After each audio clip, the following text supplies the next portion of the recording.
우리에게 주신 하나님의 말씀은 마가복음 2장 1절에서 12절 말씀입니다. 봉독하겠습니다. 수일 후에 예수께서 다시 가버나움에 들어가시니 집에 계시다는 소문이 들린지라. 많은 사람이 모여서 문 앞까지도 들어설 자리가 없게 되었는데 예수께서 그들에게 도를 말씀하시더니 사람들이 한 중풍병자를 네 사람에게 메워가지고 예수께로 올세 무리들 때문에 예수께 데려갈 수 없으므로 그 계신 곳에 지붕을 뜯어 구멍을 내고 중풍병자가 누운 상을 달아 내리니 예수께서 그들의 믿음을 보시고 중풍병자에게 이르시되 작은 자야 내 죄 사함을 받았느니라 하시니 어떤 서기관들이 거기 앉아서 마음에 생각하기를 이 사람이 어찌 이렇게 말하는가 신성 모독이로다. 오직 하나님 한 분 외에는 누가 능히 죄를 사하겠느냐. 그들이 속으로 이렇게 생각하는 줄을 예수께서 곧 중심에 아시고 이르시되 어찌하여 이것을 마음에 생각하느냐. 중풍병자에게 내 죄 사함을 받았느니라 하는 말과 일어나 내 상을 가지고 걸어가라 하는 말 중에서 어느 것이 쉽겠느냐. 그러나 인자가 땅에서 죄를 사하는 권세가 있는 줄을 너희로 알게 하려 하노라 하시고 중풍병자에게 말씀하시되 내가 내게 이르노니 일어나 내 상을 가지고 집으로 가라 하시니 그가 일어나 곧 상을 가지고 모든 사람 앞에서 나가거늘 그들이 다 놀라 하나님께 영광을 돌리며 이르되 우리가 이런 일을 도무지 보지 못하였다 하더라. 아멘.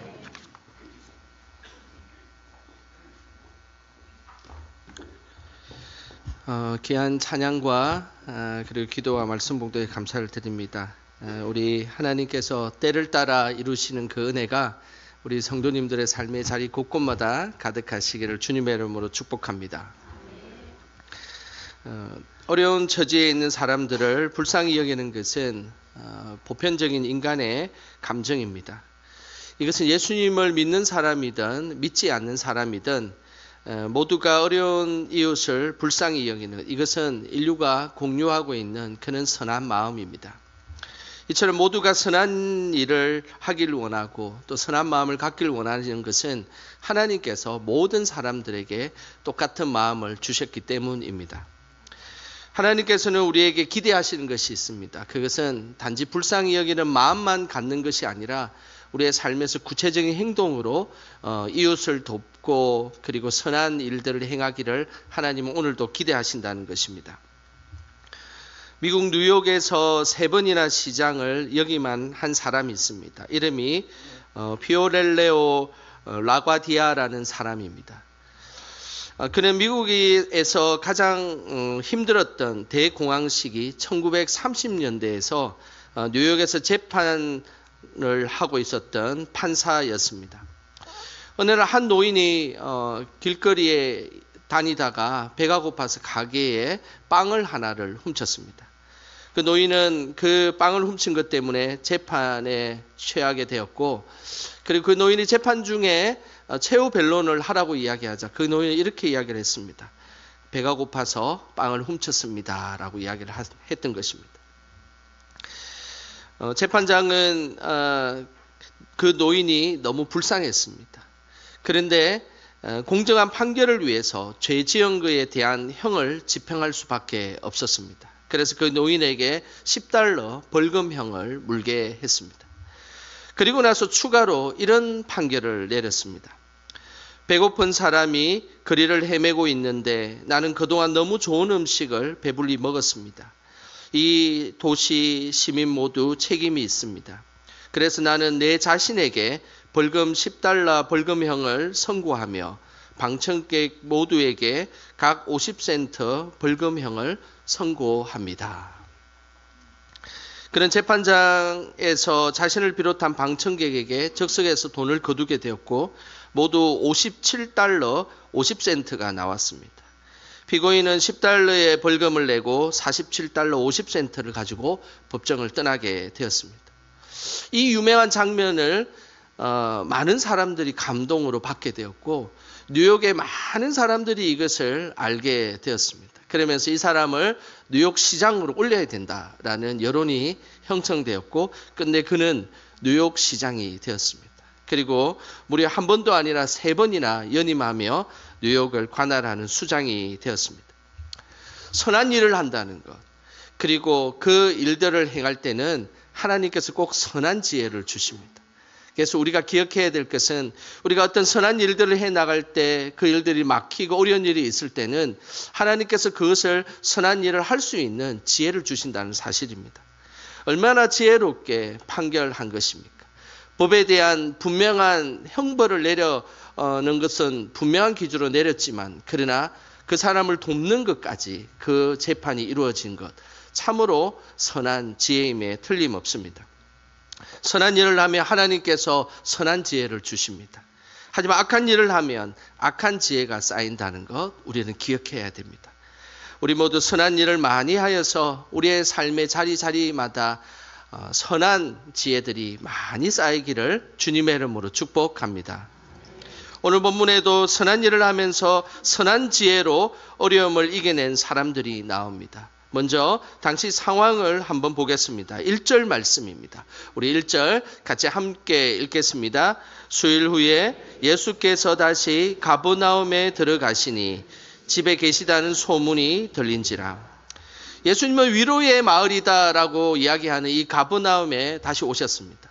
갈릴리에서 사역을 하다가 다시 가버나움에 오셨습니다. 가버나움에 오니까 사람들이 이전보다 더 많은 소문이 들리기 시작했습니다. 예수님이 어떤 특정 집에 있었다는 소문이 들리기 시작했습니다. 그래서 가버나움에 있던 사람들 그리고 주변에 있던 사람들이 모두가 예수님을 보기 위해서 그 한 집에 모였습니다. 이전보다 더 많은 사람들이 몰려들었고 2절에 보면 대문 앞까지 발디딜 틈이 없었다라고 성경은 기록하고 있습니다.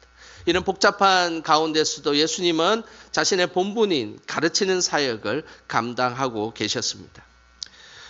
예수님이 가버나움에 있는 어떤 집에 소문이 들렸다라는 이 소문이 아주 특별한 사람들에게 또 들렸습니다. 3절 말씀입니다. 우리 같이 함께 읽어보겠습니다. 사람들이 한 중풍병자를 4사람에게 메워 가지고 예수께로 올세. 예수님이 가버나움에 오셨다는 소식이 중풍병자의 이웃인 4사람의 귀에 들리게 된 것입니다. 당시에 중풍병자는 사지가 마비되는 그런 질병입니다. 오늘날로 치면 뇌출혈과 같은 그런 질병입니다. 중풍에 걸리면 갑작스럽게 마비 증상이 일어나고 온몸을 제대로 움직일 수 없는 일이 생기는 것이죠. 성경에 등장하는 이 예수님 시대의 대표적인 질병이 우리가 잘 아는 나병과 중풍병이 그 당시에 아주 대표적인 질병이었습니다. 그런데 나병 환자들을 향해서 하나님의 저주를 받은 병이다라고 지칭했던 것처럼 중풍병도 마찬가지였습니다. 갑작스럽게 마비가 일어나면 하나님의 저주를 받았다라고 그들은 생각하고 편견을 가지고 있었습니다. 그랬기 때문에 중풍병을 바라보는 시각은 매우 부정적인 것이었습니다. 나병과 마찬가지로 중풍병도 다른 사람을 부정하게 만든다라고 생각하고 있었습니다. 그래서 그 당시에 이런 중풍병이나 나병이 걸리면 서서히 혼자 살아가다가 그렇게 죽음을 맞이하게 되는 일들이 아주 많았습니다. 의학적이지 않는 종교적 편견에 사로잡혀서 병에 걸리면 귀신 들렸다라고 이야기하고 부모나 자신이 지은 죄 때문에 질병에 걸렸다라고 그들은 생각했습니다. 이런 편견이 당시의 병자들을 향한 시선이었습니다. 혹시 우리도 이런 편견을 가지고 살아가고 있지는 않습니까? 안 좋은 일들이 생기면 죄를 지어서 그런 일이 생겼다라고 생각하지는 않습니까? 갑작스럽게 병에 걸리거나 죽음을 맞이하게 되면 무슨 잘못을 했기에 이런 일이 있는가라고 우리가 은연중에 이런 생각들을 갖고 살아가고 있지는 않습니까? 편견이라는 것은 정확한 사실을 기반으로 하고 있지 않기 때문에 늘 조심해야 합니다. 그래서 우리가 생각하는 이 편견이 생각보다 강력한 것임에 틀림없고 그리고 그렇기 때문에 늘 조심해야 됩니다. 정확한 사실을 기반으로 그 일들을 생각하는 것은 참으로 귀한 일이지만 항상 이 편견이라는 것은 사실을 기반하지 않습니다. 소문과 왜곡된 그런 정보만이 편견을 가지게 한다는 것입니다. 세계적인 극작가 버나드 쇼가 하루는 영국 사회를 관찰하다 보니까 영국 사회에 아주 독특한 편견을 가지고 있다는 것을 알게 되었습니다. 그것은 미켈란젤로의 작품을 좋아하는 사람들은 로댕의 작품을 굉장히 싫어한다라는 것을 알게 되었던 것입니다. 그래서 이 버나드는 이런 사람들의 고정관념과 편견을 교정하기 위해서 특별한 계획을 세웠습니다. 그는 큰 파티를 열었습니다. 그러면서 미켈란젤로의 작품을 좋아하는 사람들만 다 모아가지고 파티를 열었습니다. 그리고 만찬이 물어 익어갈 무렵 버나드가 마이크를 잡고 이렇게 말했습니다. 여러분 잠시 기다려 주십시오. 제가 아주 진귀한 작품을 들고 왔습니다라고 보여주었습니다. 그러면서 방에 들어가 그 조각품을 가져오면서 이렇게 이야기를 했습니다. 멋있지 않습니까? 그 유명한 로댕의 작품입니다 라고 이야기를 한 것입니다. 미켈란젤로의 작품이 최고라고 생각했던 사람들만 모여서 파티를 하고 있었는데 갑자기 로댕의 작품을 딱 들고 나왔으니 갑자기 파티장의 분위기가 싸해졌습니다. 그리고 나서 사람들이 웅성웅성 되기 시작했습니다. 편견에 사로잡혀 있던 사람들의 따가운 비평이 쏟아지기 시작했습니다. 조각이 왜 이래? 구도가 맞지 않는 것 같은데? 조영미라고는 전혀 찾아볼 수 없는 작품이야. 이렇게 하면서 그 작품을 이렇게 평가하고 저렇게 평가하고 막 소리를 이야기하면서 웅성웅성 그리기 시작했습니다. 온갖 비난이 쏟아질 무렵 버나드는 다시 마이크를 잡았습니다. 그리고는 당혹스러운 표정을 지으면서 이렇게 말했습니다. 죄송합니다. 제가 실수를 했습니다. 작품을 잘못 가지고 나왔습니다. 이 작품은 로댕의 작품이 아니라 사실은 미켈란젤로의 작품이었습니다. 라고 이야기를 한 것입니다. 결국 자신들이 좋아하는 미켈란젤로의 작품을 비난했던 것입니다. 편견에 사로잡히게 되면 어떠한 좋은 것도 좋게 보이지 않습니다. 그리고 객관적인 눈은 사라지고 부정적인 눈만이 그곳에 가득하게 되어 있습니다. 혹시 우리는 이런 편견을 가지고 세상을 살아가고 있지는 않은지요? 이 중풍병자의 이웃은 최소한 그 유대 당대의 사회의 편견을 이들은 가지고 있지 않았습니다. 그들은 그 편견이 없이 그냥 이 중풍병자의 힘들고 어려운 고통을 그들은 바라보았고 그리고 그 고통을 가지고 예수님에게 나아갔던 것입니다. 우리도 편견에 사로잡힌 인생이 아니라 사람을 살리는 인생으로 살아가시기를 주님의 이름으로 소망합니다. 4명의 이웃은 편견 없이 중풍병자를 예수님에게 데리고 갔습니다. 하지만 이들에게 큰 장벽이 기다리고 있었습니다. 우리 4절 같이 함께 읽어보겠습니다. 무리들 때문에 예수께 데려갈 수 없으므로 그 계신 곳에 지붕을 뜯어 구멍을 내고 중풍병자가 눈상을 달아내리니 4명의 중풍병자의 이웃은 중풍병자를 데리고 예수님에게 나아갔습니다. 그런데 너무 많은 사람들이 예수님을 둘러싸고 있었기 때문에 도저히 이 중풍병자를 예수님에게 데리고 갈 수 없는 상황이었습니다. 선한 일을 하고 하나님 앞에 합당한 일을 해도 모든 문제가 잘 풀리지 않을 수도 있습니다. 어려움에 부딪힐 수가 있죠. 우리가 교회 사역들을 해 나가다 보면 어떨 때는 예산이 부족하기도 하고 어떨 때는 사람이 부족할 때도 있습니다. 또 어떨 때는 사역에 대한 이해를 하지 못해서 오해를 받기도 합니다. 여러분 같으면 주의 일들을 감당해 나가다가 어려움에 처하게 되면 어떻게 하시겠습니까? 그 일이 하나님이 원하시는 일이고 모두가 합당하다고 생각하는 일이라면 그 일이 잘 진행되지 않을 때 우리는 늘 하나님의 지혜를 구해야 합니다. 그때 하나님께서는 그 지혜를 통하여서 그 일이 잘 진행될 수 있도록 우리에게 선한 지혜를 주신다는 사실입니다. 오늘 4명의 이웃들은 중풍병자를 데리고 도저히 예수님에게 갈 수 없는 상황이었습니다. 선한 일을 행하고 있는 이들에게 하나님은 선한 지혜를 주셨습니다. 그들에게 이 선한 지혜를 주셨던 그 지혜는 다름이 아니었습니다. 지붕을 뚫는 일이었습니다. 현대를 살아가는 오늘 이 한국의 가구를 생각하면 도저히 불가능한 일이죠. 하지만 예수님 시대의 유대 지역의 집 구조는 이것이 가능한 구조였습니다. 당시 가버나움의 집과 비슷한 그림을 제가 하나 가져왔는데요. 한번 보시겠습니다. 예수님 시대에 이 집은 이렇게 기둥을 중심으로 집이 지어졌습니다. 그런데 지붕을 잘 보시면 지붕은 이렇게 딱딱한 돌무화과 나무, 우리가 잘 아는 삭개오가 올라갔던 그 돌무화과 나무가 아주 딱딱한 그 당시의 나무입니다. 그래서 그 나무를 위에 이렇게 아주 골조를, 그 나무를 통해서 골조를 세우고, 그리고 나서 야자수 잎과 같이 생긴 종려나무 가지를 이렇게 위에 덮습니다. 그리고 나서 그 위에 흙을 이렇게 덮어가지고 지붕을 만듭니다. 지붕 덮개 자체는 성인 남성들이 쉽게 마음만 먹으면 쉽게 뚫을 수 있는 그런 구조였던 것이죠. 중풍병자를 도와야 되겠다는 그들에게는 하나님이 그들에게 선한 지혜를 주셨습니다. 지금 사람들이 많으니까, 이 사람들을 뚫고 갈 수 없으니까 돌아서 지붕 위에 올라가서 그 옥산 위에 있는 지붕을 걷어내고 그곳에 사람을 내려야 되겠다라고 생각했던 것입니다. 이런 지혜는 선한 일을 할 때 생기는 지혜입니다. 하나님은 우리가 선한데 지혜로운 사람으로 살아가기를 늘 기대하십니다. 로마서 16장 19절에 이런 말씀이 있습니다. 우리 같이 함께 읽어보겠습니다. 너희의 순종함이 모든 사람에게 들리는지라. 그러므로 내가 너희로 말미암아 기뻐하노니 너희가 선한데 지혜롭고 악한데 미련하기를 원하노라. 하나님은 우리가 선한데 지혜롭고 악한데 미련하기를 원하십니다. 선한 일을 하면 하나님이 선한 지혜를 주십니다. 하지만 악한 일을 하면 사탄이 지혜를 준다는 것을 기억하셔야 합니다.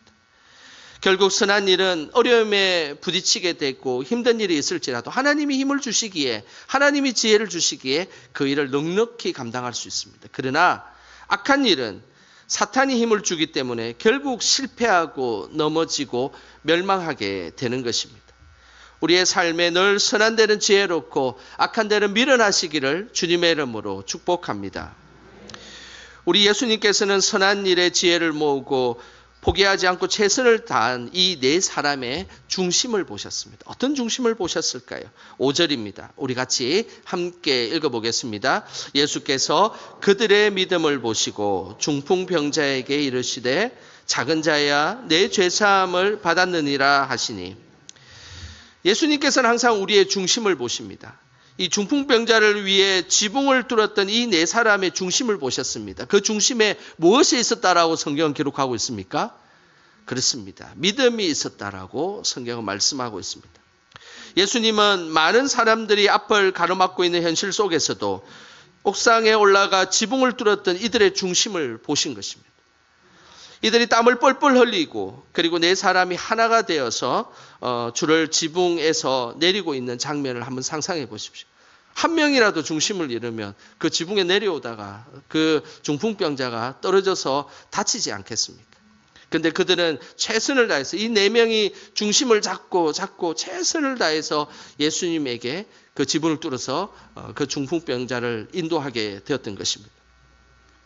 절정의 균형감을 유지하며 예수님에게 데려온 이 중풍병자의 4명의 이웃들, 이들에게 어떻게 그들의 지붕까지 뚫으며 중풍병자를 그렇게 예수님에게 가져갈 수 있었던 이유가 무엇이었을까요? 그 이유는 단 한 가지입니다. 예수님에게 데려가면 이 중풍병자가 나을 수 있을 것이다 라는 믿음이었다는 것입니다. 예수님은 그 믿음을 보셨습니다. 예수님만이 지금 이 문제를 해결해 줄 수 있고, 그 예수님만이 오늘 이 중풍병자의 어려움을 단번에 해결해 줄 수 있다는 믿음이 있었기 때문입니다. 그 믿음이 없었다면 아무리 많은 소문이 들려도 그 예수님에게 그 중풍병자를 데려갈 수 있었겠습니까? 그리고 만약에 그 믿음이 없었다면 그래 데려가는 것까지는 할 수 있었지만 이렇게 많은 사람들이 있는데 어떻게 데려갈 수 있냐? 아마 그 자리를 포기하고 다시 집으로 돌아갔을 것입니다. 그러나 그들은 포기하지 않았습니다. 예수님을 꼭 만나야 되고 예수님 만나면 중풍병자가 낫게 된다는 그 속에 믿음이 있었던 것입니다. 예수님은 그 믿음을 보시며 칭찬하셨던 것입니다. 예수님은 우리가 작은 겨자씨만하는 그 믿음을 보시며 칭찬하시는 분이십니다. 겨자씨라는 것은 좁쌀 크기만한 아주 작은 씨앗입니다. 그렇게 작은 씨앗도 그래도 예수님에게만 가면 그 문제가 해결된다는 그 작은 믿음 하나라도 있으면 예수님이 그것을 보시고 너무너무 칭찬하시고 그리고 그것을 통해 역사하신다라는 사실입니다. 합리성을 이야기하는 사람들은 믿음이 없을 가능성이 많습니다. 왜냐하면 나의 생각과 나의 합리적 생각만을 항상 생각하기 때문입니다. 그것은 신앙인이라 할 수 없습니다. 자신의 생각으로 살아가는 사람일 뿐입니다. 현대 복음주의 신학의 거장이라고 이야기하는 톰 라이트라는 아주 유명한 신학자가 있습니다. 그가 쓴 책 중에 작은 믿음 크신 하나님이라는 책이 있습니다. 이 책에 보면 믿음에 대해서 이렇게 소개하고 있습니다. 그 부분을 제가 소개하겠습니다. 때론 믿음은 어둠 속으로 뛰어드는 것처럼 보이기도 한다. 그러나 그 뛰어드는 행위는 언제나 어두운 곳에서 들려오는 음성에 대한 순종, 즉 마음 놓고 점프해 내가 잡아줄게 라고 외치는 하나님의 음성에 순종해서 뛰는 것이다. 그러므로 그리스도인의 믿음은 애매한 낙관주의나 인생에 대한 종교적 접근이 아니다. 그리스도인의 믿음은 우리를 만드신 하나님, 자신이 어떤 분인지 나사렛 예수 안에서 분명하게 보여주신 하나님을 신뢰하는 것이다. 믿음이라는 것은 어두운 미지 속으로 우리를 던지는 것입니다. 그런데 그 던지는 것은 무모한 행동이 아니라 철저하게 하나님의 신뢰를 바탕으로 우리의 몸을 던지는 것입니다. 지붕을 뚫었던 그 4명은 예수님에게만 가면 그 문제가 해결될 것이라고 중풍병자를 어쩌면 그 많은 군중들과 어려움 속에 내어 던진 거나 마찬가지였습니다. 그러나 그들이 무모하다라고 이야기할 수 없는 것은 철저하게 예수님을 신뢰하였고 예수님만이 이 문제를 해결할 수 있다는 믿음의 고백을 그 속에 갖고 있었기 때문입니다. 그래서 그들을 칭찬하셨고 그리고 그 일들을 통하여 중풍병자가 치유되고 회복되는 역사가 일어나게 된 것입니다. 우리도 우리의 늘 마음의 중심에 아름다운 믿음을 잘 세우시기를 축복합니다. 그래서 그 믿음을 통하여서 하나님이 기뻐하시는 삶으로 나아가는 것. 이것이 하나님께서 원하시는 믿음의 모습입니다. 오늘 본문에는 안타깝게도 믿음이 있는 것처럼 보이지만 실상은 믿음이 없는 사람들도 나옵니다. 이들은 중풍병자처럼 영적으로 마비된 사람이었습니다. 6절과 7절에 그들이 나옵니다. 우리 6절, 7절 같이 함께 읽어보겠습니다. 어떤 서기관들이 거기 앉아서 마음에 생각하기를 이 사람이 어찌 이렇게 말하는가 신성모독이로다. 오직 하나님 한 분 외에는 누가 능히 죄를 사하겠느냐. 예수님 시대에 믿음이 있는 것처럼 보이지만 실제로는 믿음이 없었던 사람들은 바로 서기관들이었습니다. 처음에 서기관들은 하나님의 말씀을 필사하는 사람들이었습니다. 그리고 하나님의 말씀을 모르는 사람들에게 하나님의 말씀을 잘 설명해 주었던 사람입니다. 그때까지만 해도 서기관은 정말로 유대 공동체에 없어서는 안 되는 소중한 존재들이었습니다. 하지만 이 서기관들이 정치적 힘을 가지게 되자 변질되기 시작했습니다. 모든 율법적 판단 기준이 자신들로부터 이루어져야 된다라고 생각을 했던 것입니다. 그래서 정작 구약에서 예언한 메시아인 예수님이 왔음에도 불구하고 예수님이 중풍병자의 죄를 사여 주니까 신성모독이다라고 지적하게 된 것입니다. 나중에 서기관들은 정치적 힘을 얻기 위해 믿음까지 포기해버린 사람들로 바뀌어졌습니다. 서기관들이 이렇게 하나님 앞에서 믿음이 없자 그들은 외적으로는 믿음 있는 것처럼 보이지만 결코 그들은 믿음 없는 사람으로 변질되게 되었던 것입니다. 치유의 현장에 많은 치유의 역사들이 일어났지만 성경에는 정작 어떤 서기관도 치유와 회복의 역사를 경험하지 못했다라고 성경은 나오고 있습니다. 그 이유는 성경을 필사하고 성경을 연구하는 사람이었지만 그 중심에 믿음이 없었기 때문입니다. 오히려 이름조차 없는 무명의 사람들이지만 중심에 믿음이 있었던 4사람들로 인해 중풍병자는 치유와 회복의 역사를 경험하게 된 것입니다. 12절 말씀 보겠습니다. 우리 같이 함께 읽어보겠습니다. 그가 일어나 곧 상을 가지고 모든 사람 앞에서 나가거늘 그들이 다 놀라 하나님께 영광을 돌리며 이르되 우리가 이런 일을 도무지 보지 못하였다 하더라. 올 때는 중풍병자는 들것에 실려서 왔습니다. 그러나 예수님의 치유와 회복을 경험하자 이제 나갈 때는 그 들것을 들고 나가는 역사가 일어나게 된 것입니다. 이런 역사를 보았던 이들이 그 자리에서 하나님께 영광을 돌렸습니다. 그러면서 우리가 이런 일을 도무지 보지 못했다라고 감탄하며 하나님 앞에 영광 돌리는 그런 놀라운 고백을 하게 되었던 것입니다. 하나님은 늘 우리의 중심을 보십니다. 그러면서 그 중심에 믿음이 있는지 없는지를 살펴보신다는 것을 꼭 기억하시길 바랍니다. 항상 우리 중심에 늘 하나님이 기뻐하시는 믿음을 세움을 통하여서 하나님께 영광 돌리는 우리 모두가 되시기를 주님의 이름으로 축원합니다. 이 시간 우리 찬양하며 함께 기도하는 시간 갖겠습니다. 오늘 이 찬양의 가사대로 나 무엇과도 주님을 바꾸지 않겠습니다. 오직 주님만이 내 삶에 도움 되십니다. 그 고백 함께 하겠습니다.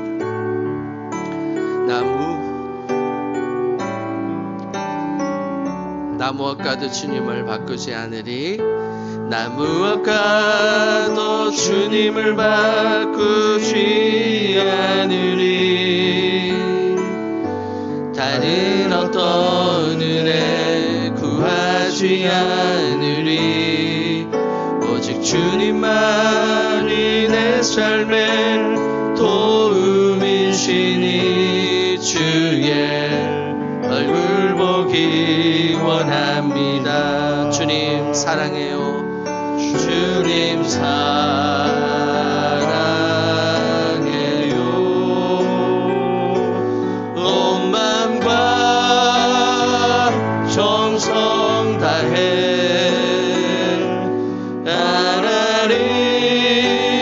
하나님의 신실한 친구 되길 원합니다. 이 시간 우리 한 번 더 고백하겠습니다. 나 무엇과도 주님을 바꾸지 않으리. 다른 어떤 은혜 구하지 않으리. 오직 주님만이 내 삶의 도움이시니 주의 얼굴 보기 원합니다. 주님 사랑해요. 주님 사랑해요.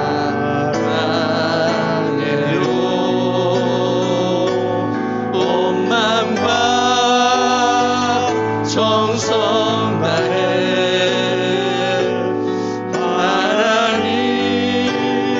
하나님의 신실한 친구. 이 시간에 우리 눈 감고 가슴에 손 올리고 주님 사랑해요 찬양하겠습니다. 주님 사랑해요.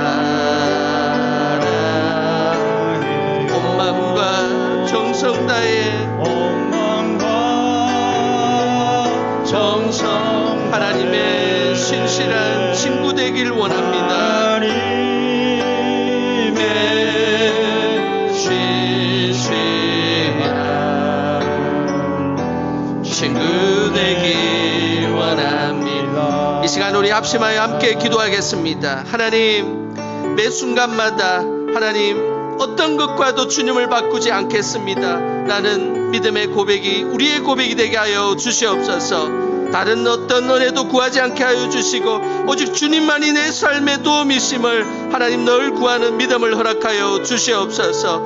그래서 늘 주님 사랑하는 그 믿음이 나의 마음의 중심에 있어서 선한 데는 지혜롭고 악한 데는 미련한 삶을 살게 하여 주시옵소서.